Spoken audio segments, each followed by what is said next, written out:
and welcome to Uganda Crossroads. My name is David Lubuurwa. It's another Saturday where we come here and discuss key issues that take place in the country of Uganda. The most interesting stories, some are side stories, but to many or some are interesting at a certain point. Tonight, we're going to be discussing the key issues that happened this past week. Remember, Dr. BESIGYE declared that he's not going to stand in this coming elections of 2021. Robert Kyagulanyi Ssentamu, the principal People Power movement, is now the fully nominated member, the flag bearer of People Power or NUP to represent their party. And then President Museveni was also nominated fully, and of course the elections that took place in NRM. What significance does that leave to the rest of the country and all to the rest of the other political parties? Do they pick a leaf from how elections were conducted in the NRM? Or does NRM pick a leaf on how, from how these other political parties are engaging themselves in electing or selecting their flag bearers on different positions in the country? But we are back in the studio. Last Saturday was a very great Saturday where I was here with Sarah Joy, and tonight I'm with these three gentlemen who are so strong, very articulate in their way of bring out their ideas and how they feel about the politics of the country. I'm joined by Richard Myombia, Dan Sediao, and Nurdin Kateriga. Guys, I want to thank you so much. Nurdin Kateriga he's a researcher.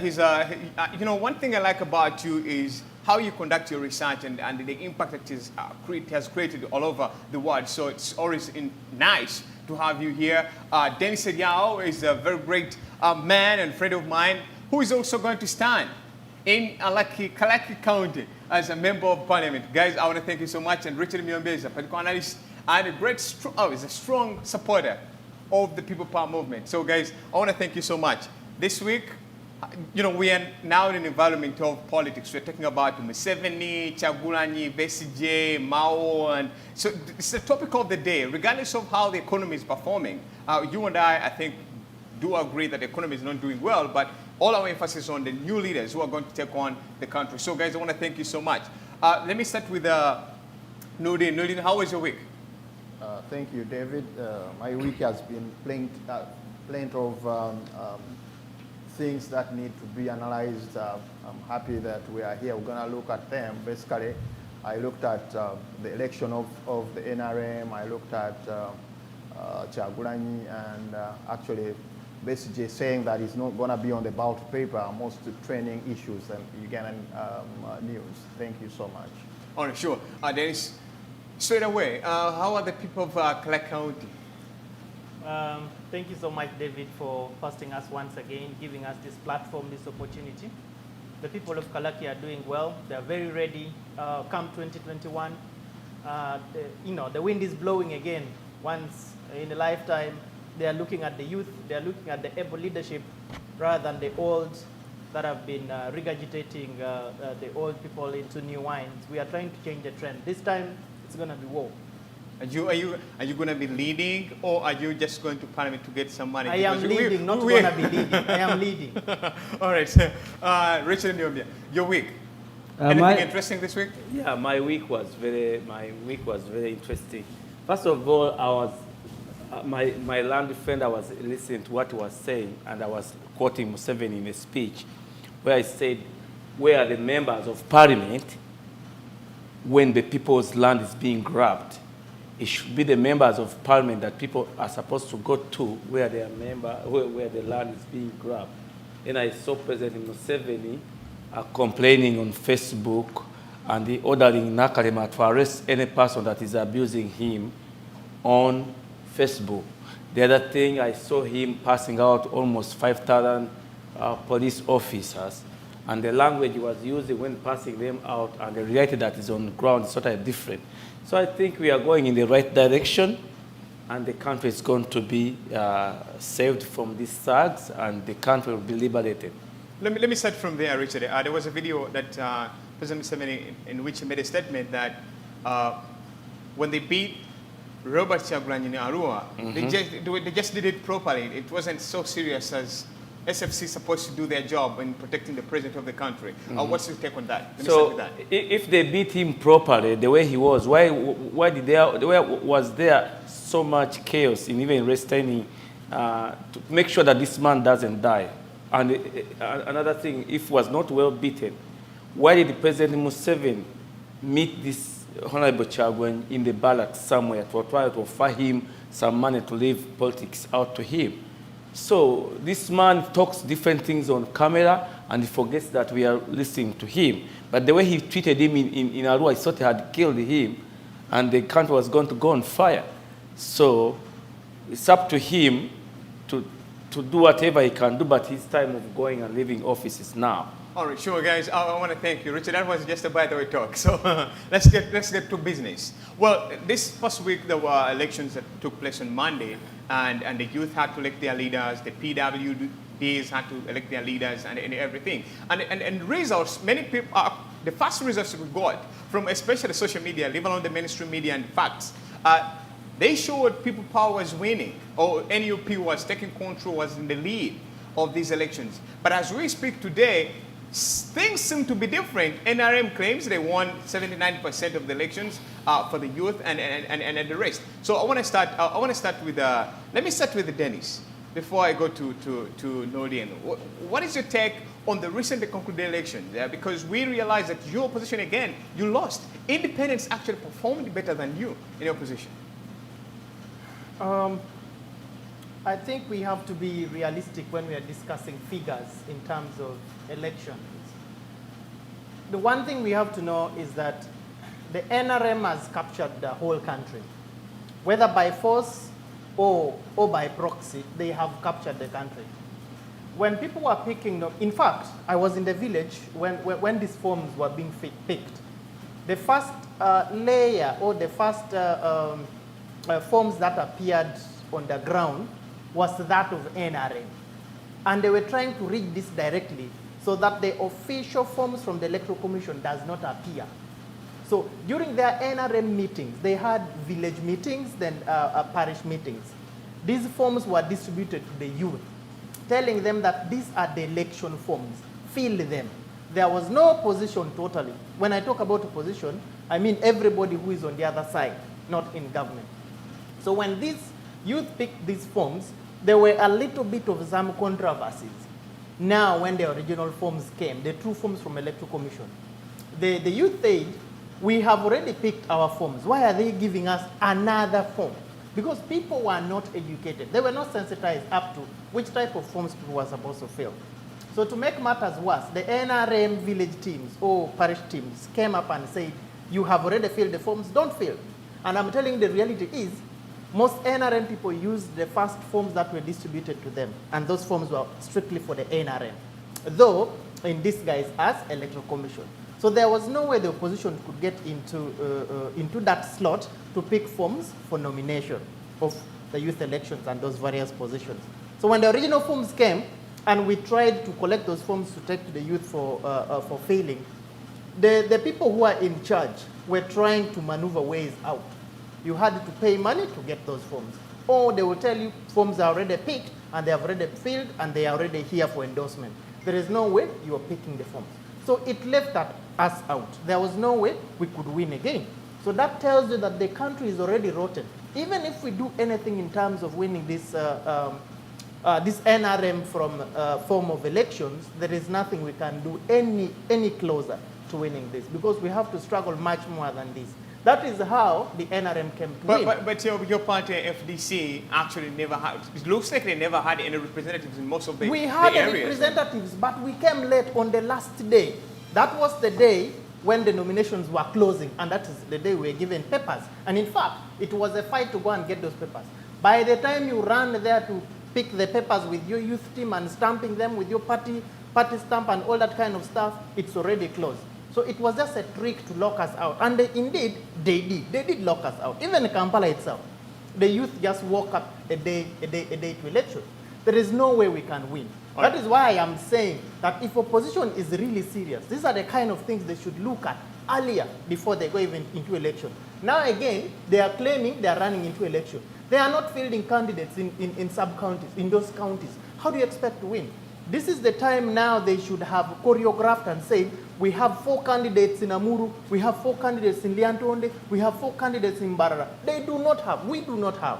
I am so bitter because the opposition is not working so hard to make sure that we galvanize this together. All right. We are only thinking about the presidency, but we are not thinking about parliament. Most laws are made in parliament, and if Museveni reaches his way out and comes back to government and finds over 300 or 280 members of parliament from the opposition wing in parliament, it will be hard for him to pass any law or any white paper to be vetoed. All right. So that's why I'm saying it has to be serious, not just a joke in form of taking over power. Nurdin, Daniel has mentioned a few things about the failure of opposition to safeguard their votes and presenting different participants or candidates in different areas. Somehow, I'll take it that way. Now, what's your take on what you saw recently in the recent concluded elections?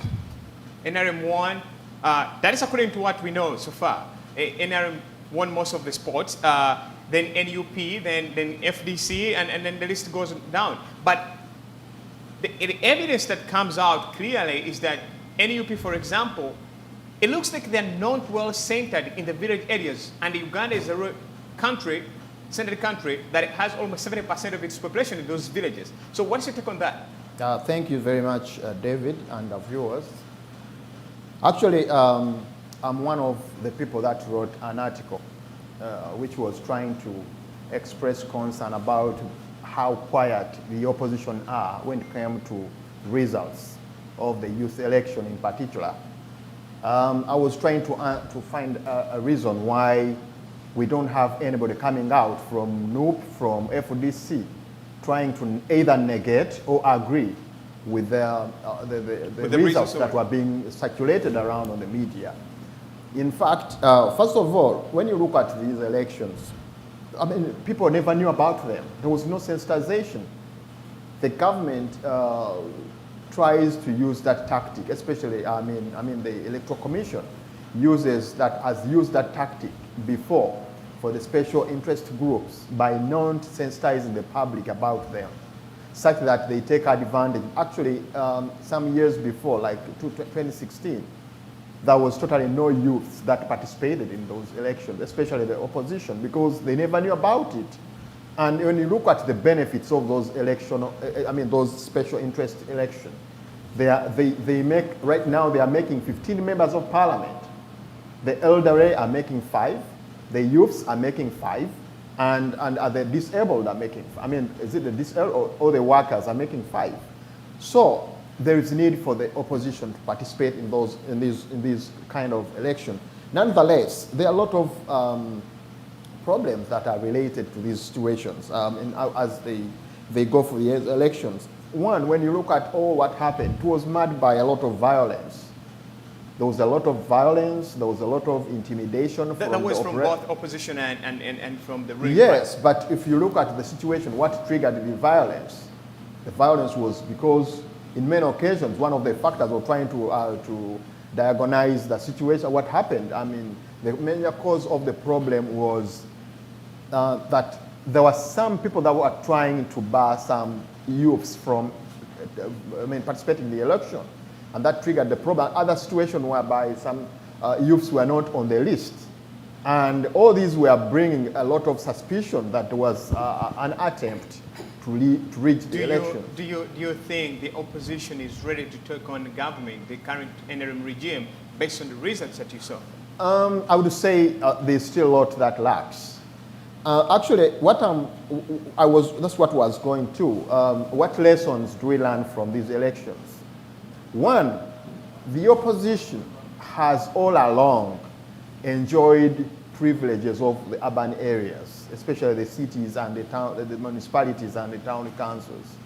And actually, when you look at all these, they make not more than 50% of the election, or the voting population. So I think there is need for the opposition to sit on the drawing board to find out what were the loopholes in these youth elections. Right. What are the problems that they experienced? What are those denominators that they need to look at? What are those kind of approach that they should? I believe if the opposition have strategies, this is the right time, because if I were the one, I would have made a very comprehensive analysis of that voting situation or the voting trend, and then I would be able to make good out of it. Otherwise, they need to sit on a drawing board. This exposed the opposition that they are likely, if they don't do much work, they might find themselves having, NRM having a very, an override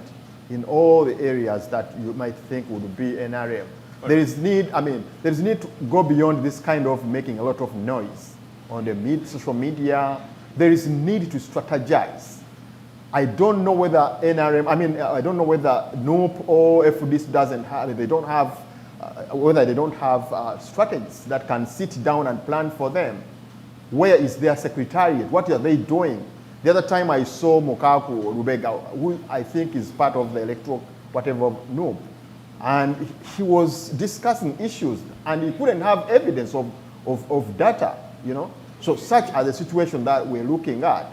Correct. If they are serious, let them get people who are professional, who are good at strategic management, who can make strategic marketing, and then they'll be able to make that analysis and be able to fill the gaps. Right. Let's look at Richard. I think you were a very strong supporter of People Power Movement and NUP, and look at the errors that you guys in your organization made. You fronted many people in the areas of the central part of the country.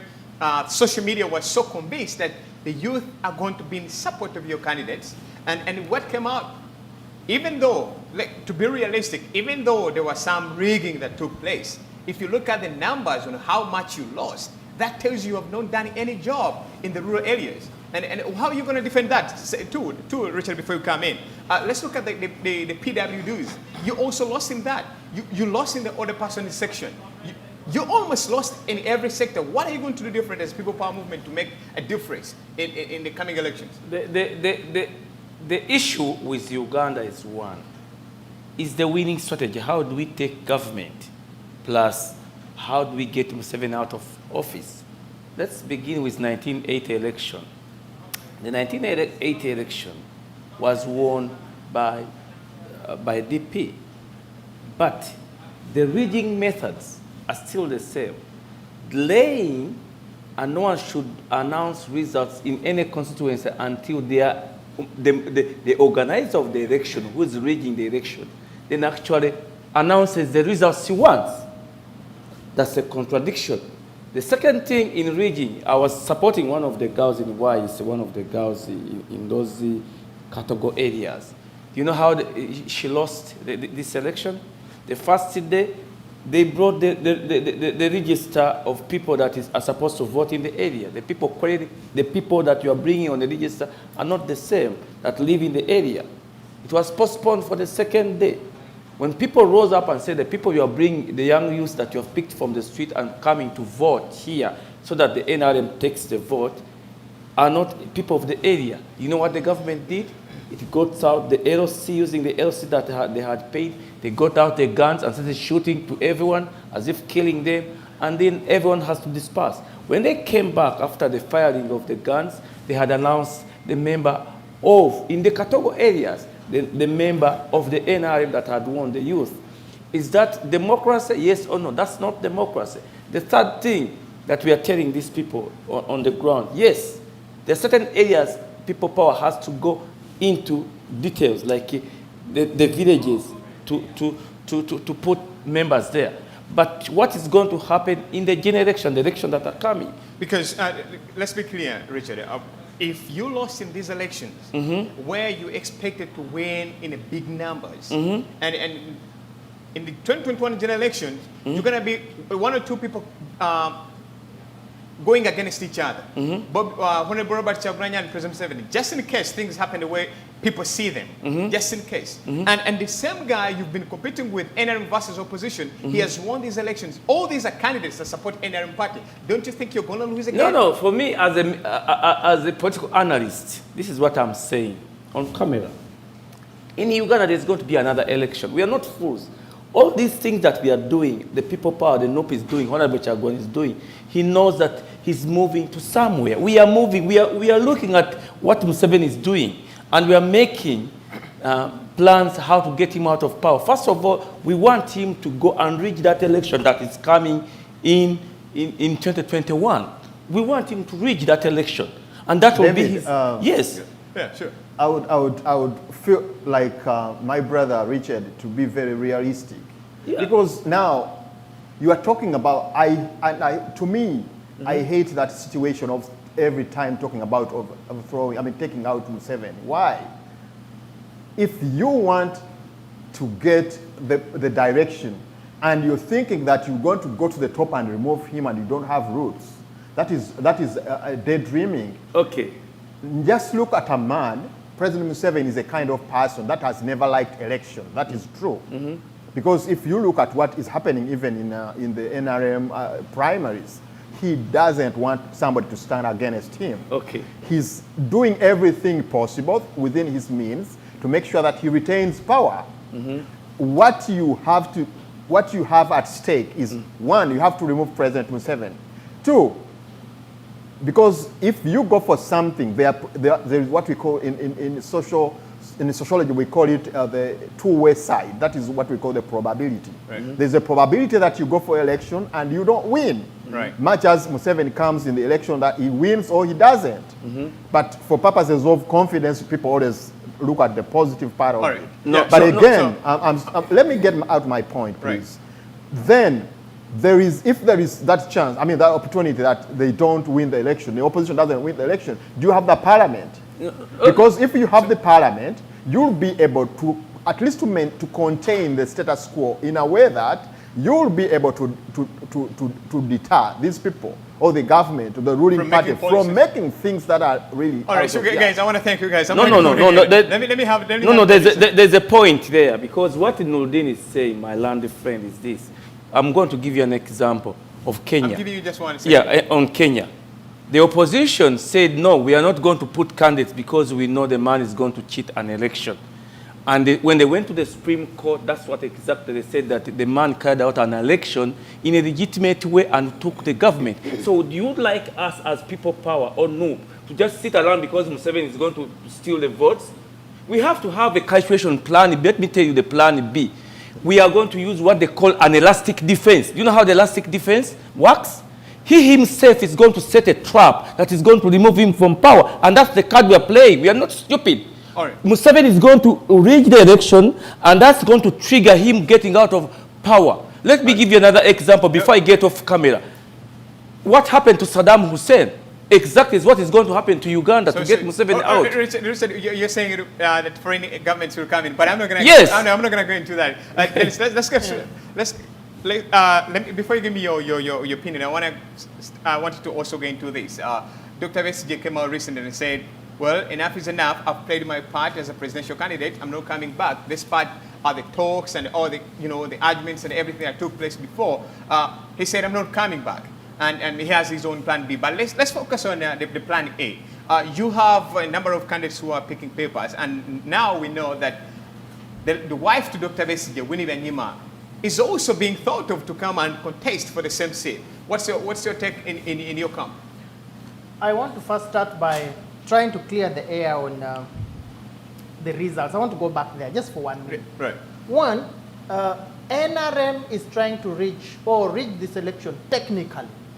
One, they made sure the names of the electorates are transferred from point A to point B, so that by the time you go and vote, you do not have a chance because your name is not in that voting area.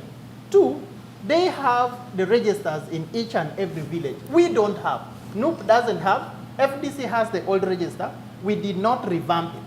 Okay? So these people have all the technical means to cheat this election. So you were saying, you in other words confirming that NRM is strategically great and they have great structures that can make them win the elections. They are strategic, they are a big team, but they are riggers, which means we have to fight so hard. You do not wait for food to come from the kitchen, yet you do not go and cook it.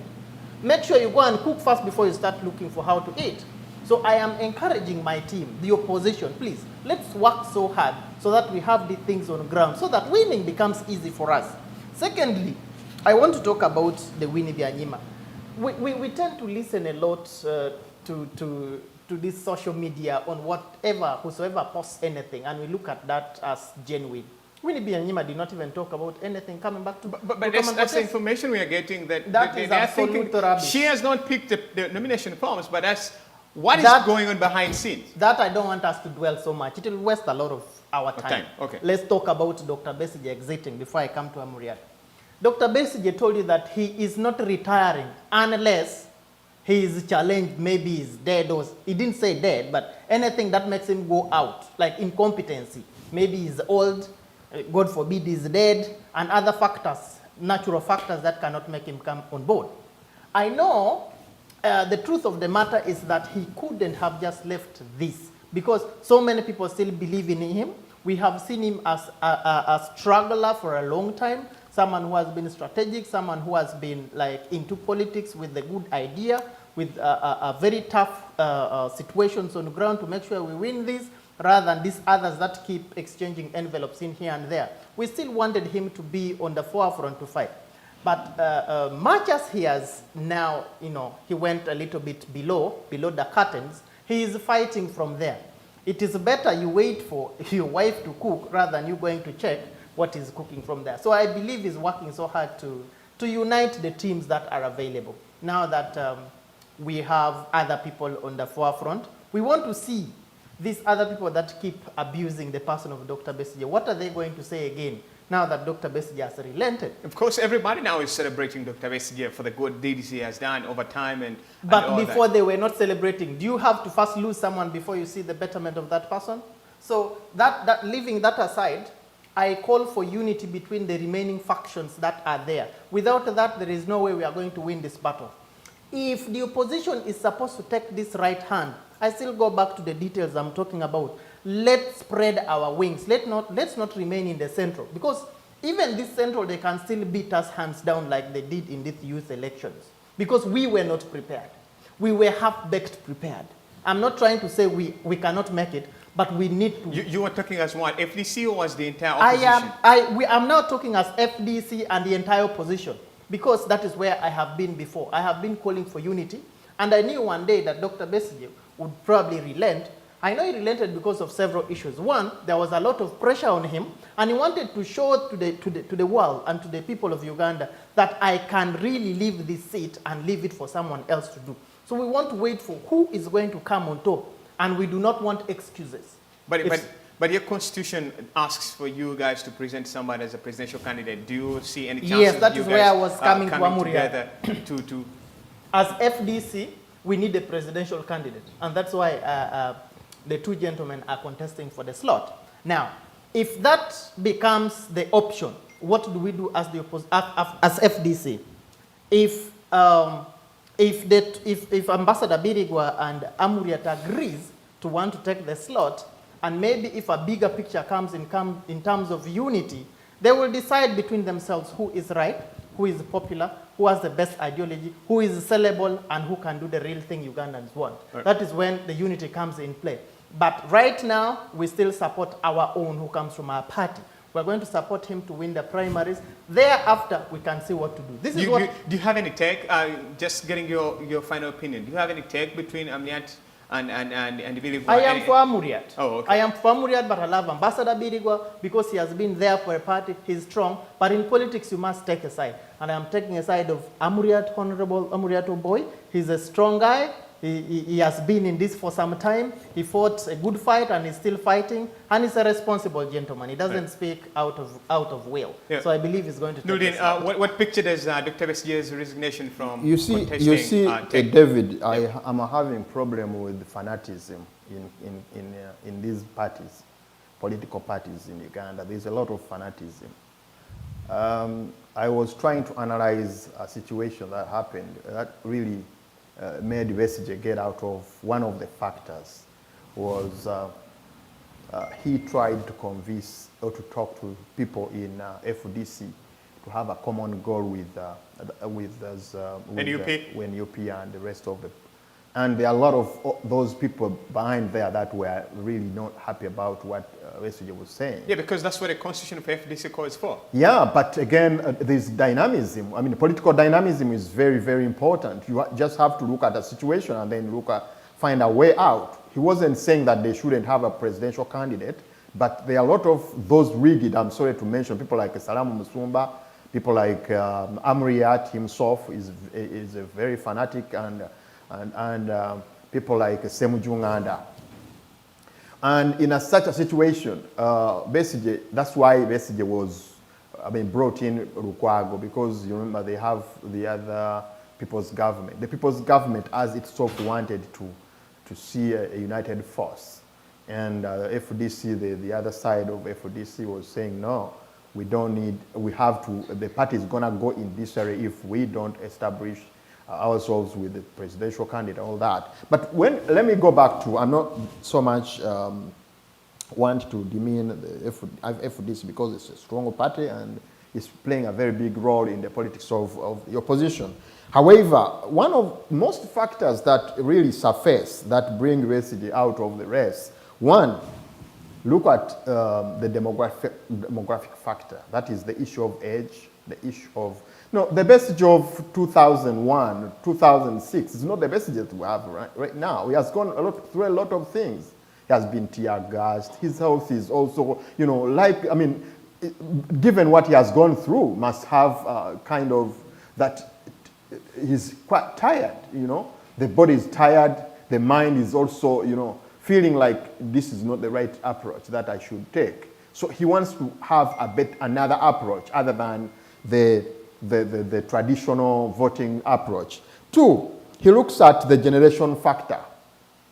When you look at the emergence of Kyagulanyi has too much trended, especially among the youths. And if what we are seeing surfacely is what is really inside the system, the Ugandan voting system, I think Kyagulanyi has an edge over BESIGYE. So he looks at this as being a man that has been fighting for the opposition side, and he wants the prosperity of the opposition. He feels like, no, if people are saying, given a lot of pressure from the youth, he's saying that, no, I shouldn't be a stumbling block to these people that think they can do something. Right. Therefore, he's looking at a situation whereby there is a need to give chance for this young man who thinks, or who the young people think that he has an age, and then he gives him space. Thirdly, it is also another strategic factor. It's a strategic dimensional approach. So what impact does it create? It has, one, people are looking at him as somebody who's not having greed, and also as somebody who doesn't have any grudge with Kyagulanyi. Three, as somebody who has another vision that he has for the opposition, that he's looking at a situation whereby if Kyagulanyi is pushing ahead to the voting dimension, through the voting dimension, then he is also going to push from the so-called defiance position. And that is very working because, you know, with a person like Museveni, President Museveni, he needs somebody who is attacking him from different dimensions. That would help the opposition to have at least a strong factor that can really push President Museveni out. But again, what is also very common that I see among the FDC supporters is that it's like they are using it as a tool, to demean the other opposition members in a way that I've seen actually more than 4 people from FDC talking this, saying that, you know, people have been saying that BESIGYE has been a stumbling block to, you know, the opposition winning. Now let them take the mantle and we see how they perform. You know, that is also not, I don't think it is a very good statement from the opposition. Right. I think the most important right at this moment is not to see or to tell the population that, you see, for us, we've been doing this and now we want other people to do this, and we see whether what we have been doing is not relevant. Right. It's now time for trying to be strong. Maybe I want to touch something very small. Right. Now, you talked about the rigidity in FDC. I want to really say that FDC is not rigid. The only challenge that Uganda is facing right now is the takeover system. When the new wing came in, their major strategy was to make sure they take over. So the FDC wing was also saying, there's no way you can just come and take over. Why don't we discuss the things on a flat ground and we agree on the basis on how to move? Maybe that is the reason why you're saying Salam Musumba, Lubuurwa, and the rest, do not want... No, I didn't say Lukwago. Lukwago is in for it. We shall just put it aside. No, I said Salama Musumba. So, I said Amoriati. Let me come in a little So bit. let's leave FDC. Let's just work together. And That's I also very still important. don't believe that so many FDC people are trying to now say, let the opposition, let the people who have remained win the election. Of course, I know people can be annoyed after expecting their leader to come into the platform and lead the struggle. Then now the leader goes off. Of course, they will feel pain, but with time, they will come to realize that it's a strategy that we all have to look to the ball, not only on ourselves. All right, sure. So, Richard, you're trying to take a No, there's something I was talking about. BESIGYE is a liberator. Don't think he's a fool. I know BESIGYE, I've worked with him, and I know his ways. We are going to take government.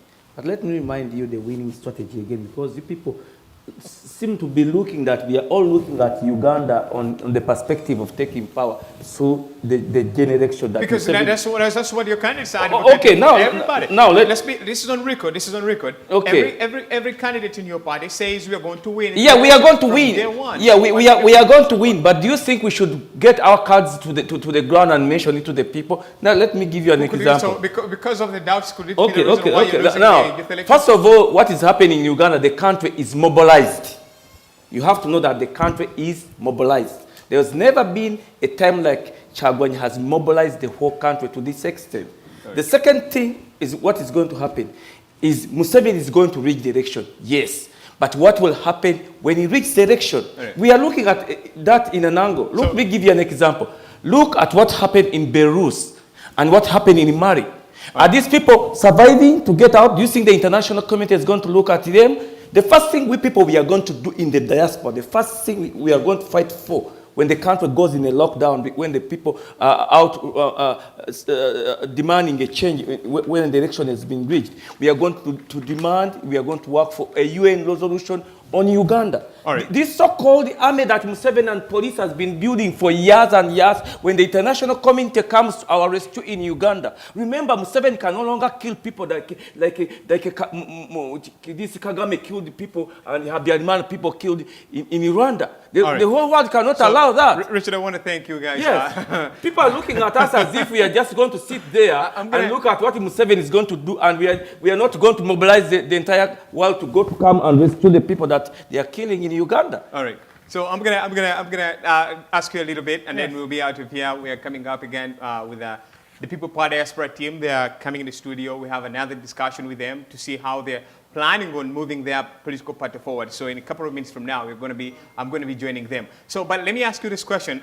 You all are great analysts and politicians. So when you look at how NRM was strategizing their elections, first of all, they did everything in open. We saw how everyone was nominated, how the elections and the chaos that took place in different parts of NRM. What does it tell you? Is it a strategic coup of campaigning for 2021? Because everyone was talking about their elections. All media, mainstream media, we were talking about their elections. What did it tell you? Let me start with you, Dennis. I think we have to get it into our minds that we have to double up our effort. If we don't, these guys have already mastered the game. You cannot go to try to take over a girlfriend of someone who have been in love for a period of 5 years. You need to up your game. These people are riggers, they rig. Even in Parliament, Kadaga told you that if it wasn't because of her, Museveni wouldn't be in the ballot today. So it means the rigging is choreographed. And it ended up winning. Yes, and he might end up winning or rigging again. But nonetheless, we should work hard in several strategies. One, we have to make sure that we are going underground. The underground, which I know Dr. BESIGYE is doing, his strategy plan B, I do not know. The plan A is to make sure we win the election. Right. How do we win it? It's together with you guys, the NUP, is to make sure that we fight for this rather than fighting for individual benefit. Then let me conclude by saying, there is this thing which is going on, especially from Kampala, where we are fronting leaders that cannot even represent academically in certain offices. We should not put this in place. If let's say Lubuurwa still wants to be the mayor of the city, and the other person who is coming is incompetent. Incompetency, I mean, academically, he's not fit to be in the place. probably in public is not fit to be in the place. We should look at all these angles so that if we are winning, we should win with people who are so strategic, educated, who are able, and who will push the country forward. All right. If we fail, we are going to backslide. Thank you, Dennis. Nurdin, let me get to Nurdin. What's your final take on how the elections were conducted in NRM? Just within 1 minute. The NRM election has really, showed their might, one. They are doing, I mean, I saw something really going on, and everybody would, even if you didn't support them, you'd admire the way they were doing things, apart from some issues that really surfaced which were a bit nasty, like pulling out some members and all that. But it is showing that it's a muscle it's a very big muscle to hustle with. And actually it gives a very good lesson to the opposition that if you want to hustle a guy with that muscle and you don't have even a secretariat, even the communication directorate, if you don't have, and you can't even have a way you try to get people who are going to participate in the election in almost all the parts of the country, then it's a very big uphill that needs to be. But again, as I always mentioned, I've also said that it's not yet late. There must be an approach. As Dennis mentioned, it's not, people right now should erase the issue of objectivity to overshadow the issue of subjectivity. All right, I want to thank you, Nurdin. Yes.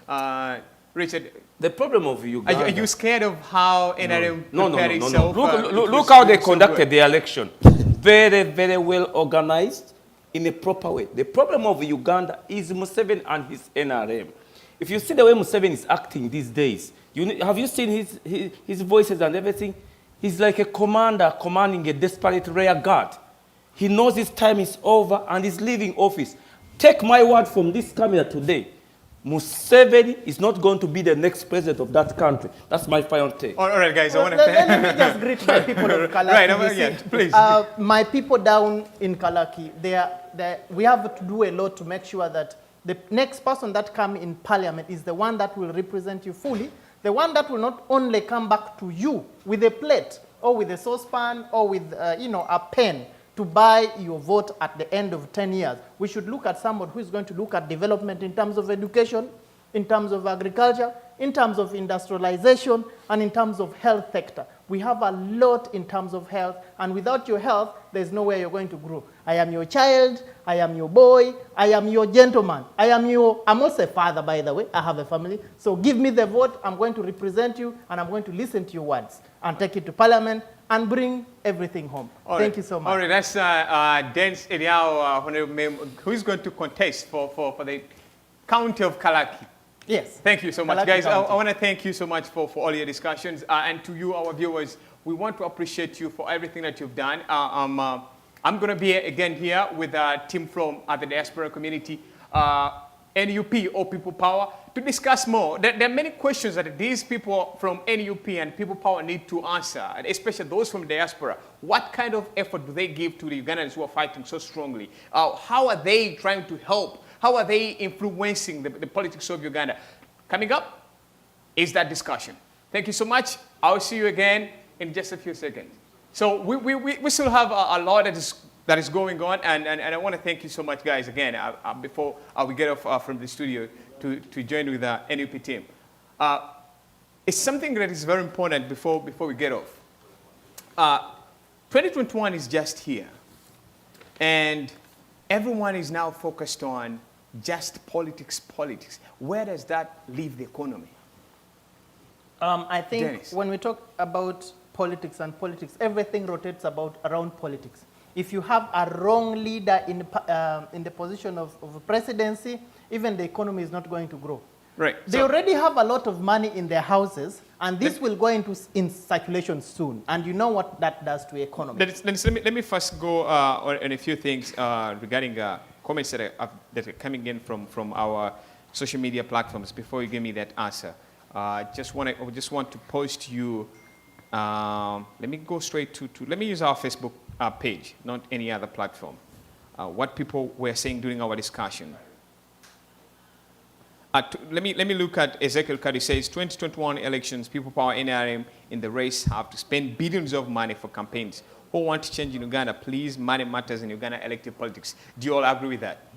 Yes, money matters, but also numbers matters. All right, also numbers matters. So let me get back to just the business point of it, and then I'll get out of the studio for you guys. What do you think with what's going on in the country? Yes, I was telling you how the money is going to be circulated illegally in this country, and all the economy will either crumble or totally go dead. Right. First of all, you have Mutabile as the head of Bank of Uganda. He's now working on he's using a stick. In fact, he's being helped to walk. So how do you expect such a person to lead such an institution? It means there's something fishy the leadership of NRM is keeping that man for. So they now use Bank of Uganda as their bank account, where anytime they go and pick the money and come out. So in other words, people are going to step the economy is going all right, to guys, crumble. I'm not going to give you We the are two of even you going to a lose. chance to respond to that. Yes. My producers have told me time is up. To our viewers, we want to thank you so much for always watching Uganda Crossroads and watching Campfire TV. Coming up next, I'm going to have a discussion with the People Power Diaspora team who want to know what's happening here in the diaspora. We have always watched on social media and different mainstream media houses telling us that the people in the diaspora are influencing so much the political environment of Uganda. So coming up next is that. Let's get started soon. Thank you.